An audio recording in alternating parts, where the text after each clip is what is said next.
আজ হচ্ছে 3 এপ্রিল 2025। আজকে আমরা রওনা দিচ্ছি ন্যাশভিল। আমাদের এক বন্ধুর বাড়িতে যাচ্ছি। সেখান থেকে আমাদের যাওয়ার কথা আছে স্মোকি মাউন্টেন। থেকে ওটা গান করছে। কি আনন্দ হচ্ছে তোমার? আনন্দ হচ্ছে রুতান? এই যে গান করছে। আমরা উবারের জন্য দাঁড়িয়ে আছি।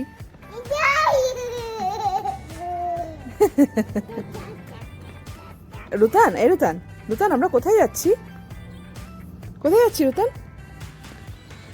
প্লেনে সিট পাবে না ও, কিন্তু আলাদাই মস্তিতে আছে, অথচ প্লেনে বসতে জায়গা দেবে না ওকে।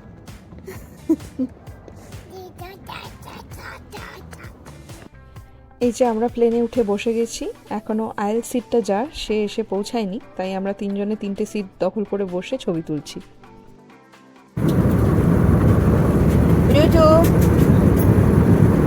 কি করছো?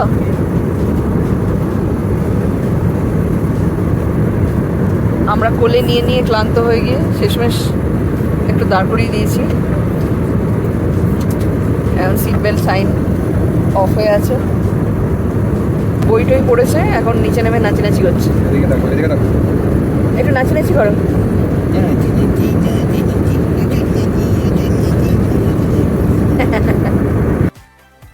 প্লেনে আমাদের দুজনকারই অবস্থা বেশ খারাপ হয়ে গেছে বাবুকে সামলাতে সামলাতে, কিন্তু এতক্ষণে ওনার ব্যাটারি একটু কমে এসছে, ঘুম পেয়ে যাচ্ছে বোঝাই যাচ্ছে। কিন্তু প্লেনটা ল্যান্ড করার সময় আমাদের হলো আর এক বিপত্তি। হঠাৎ জানা গেল প্লেনটা ল্যান্ড করতে পারছে না, কারণ ওয়েদার খুব খারাপ ন্যাশভিলে, তাই বেশ কয়েকবার চেষ্টা করেও প্লেনটা ল্যান্ড করতে পারছে না। এবং সঙ্গে এটাও জানালো যে ওদের কাছে আর মাত্র 15 মিনিটের মতো ফিউল আছে, তার মধ্যে যদি ওরা ল্যান্ড করাতে না পারে তাহলে আবার পাশের শহর অ্যাটলান্টাতে চলে যেতে হবে। সেখানে গিয়ে আবার নতুন করে ফিউল ভরিয়ে আবার ওরা ফিরে আসবে ন্যাশভিলে, এসে আবার নতুন করে ল্যান্ড করবার চেষ্টা করবে। তো সে তো অনেকক্ষণের পরিকল্পনা, বুঝতেই পারা যাচ্ছে। আর এদিকে রুতানও ঘুমিয়ে পড়েছে।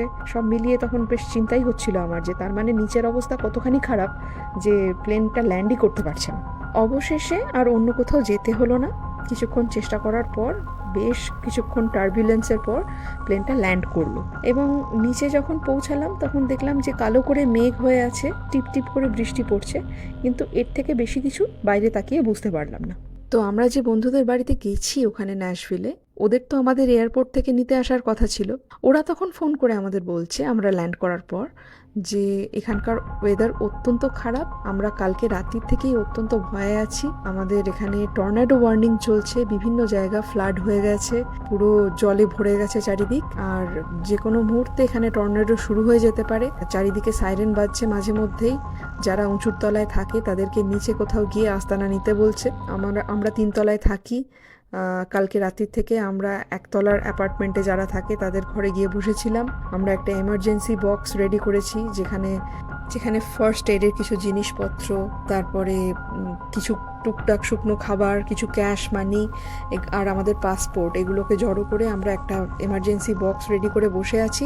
যে কোনো মুহূর্তে আমাদের বেরিয়ে কোথাও চলে যেতে হতে পারে। তো এই রকম কথা, আমরা ডেজার্টের লোকজন, আমাদের এইরকম কথাবার্তা শুনে তো আমাদের আত্মারাম খাঁচা ছাড়া হয়ে গেছে, যে সে কি, কোথায় এসে পড়লাম, এ তো মহাবিপদের জায়গায় এসে পড়লাম। এখন যদি এখানে ঝড় ফড় শুরু হয়ে যায়, আমরা একটা বাচ্চাকে নিয়ে এখানে তো পুরো বিপদে পড়ে যাব। ওরা বলছে নিতেও আসবে না, তাহলে কি করা? তো আমরা ঠিক করলাম যে দেখি, একটু অবজার্ভ করি, বাইরেটা গিয়ে দেখি কি পরিস্থিতি না পরিস্থিতি, সেই বুঝে আমরা ডিসিশন নিই। তো আমরা যখন প্লেন থেকে নেমে চারিদিকটা দেখছি আমাদের মানে কলকাতায় যেরকম ঝিরঝিরে বৃষ্টি হয়, অনেকটা সেরকম ঝিরঝিরে বৃষ্টি হচ্ছে, কালো মেঘ, কিন্তু মানে ঝড়ের তো কোনো চিহ্ন দেখছি না। এমনকি যে বন্যায় নাকি চারিদিক ডুবে গেছে সেটাও দেখতে পাচ্ছি না। তো আমরা ভাবলাম যে তাহলে কি আমরা কিছু ভুল বুঝছি, নাকি মানে ব্যাপারটা এরকম যে ঝিরঝিরে বৃষ্টিটাকেই এরা এরকম ভয় পাচ্ছে। তো আমরা বেরিয়ে গিয়ে আমরা বললাম যে শোন, তোদেরকে আসতে হবে না, আমরা একটা উবার নিয়ে তোদের বাড়ি অবধি চলে যাই। তো ওরা বলছে যে আমাদের অত্যন্ত খারাপ লাগছে, তোদেরকে নিতে আসতে পারছি না, তোদের এক কাজ করি, বড় ওখানে কোনো হোটেল বুক করে দিই একদম এয়ারপোর্টের কাছে। আমরা বলছি না না, এত কিছু করতে হবে না, দেখি না, যদি উবার আমাদের বুকিংটা নেয় তার মানে নিশ্চয়ই তোদের বাড়ি অবধি যাবে। তো আমরা সেটাই চেষ্টা করি। তো আলটিমেটলি আমরা উবার বুক করলাম। কি পড়ছে রুতান আকাশ থেকে? কি পড়ছে? জল পড়ছে?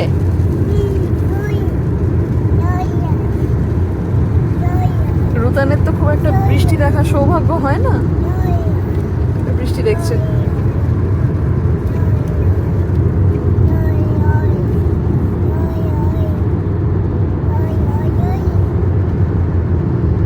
এবং নির্ঝঞ্ঝাটে ওদের বাড়ি পৌঁছে গেলাম।